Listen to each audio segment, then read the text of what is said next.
How to log in into TurboTax account. Hi everyone, welcome back to my channel How to Log In. I am back with a simple tutorial on how to log in into TurboTax account. So let's get right into the video. Firstly, do make sure that you have a stable internet connection on your device. Now open your browser you have on your device. For example, I will use Safari. After that, on the source bar, type TurboTax login and search for it. As you can see, I have already searched for it. Once you have searched for it, click on the first link that you see on your screen. Wait for a while until the page loads up completely and you will be directed to this page.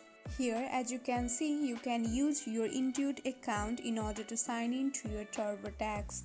Or simply, you can use your phone number, email or user ID in order to log in into your account. Once you have entered your information, just tap on sign in button and you are good to go. So that's all. In this simple way, you can log in into TurboTax account.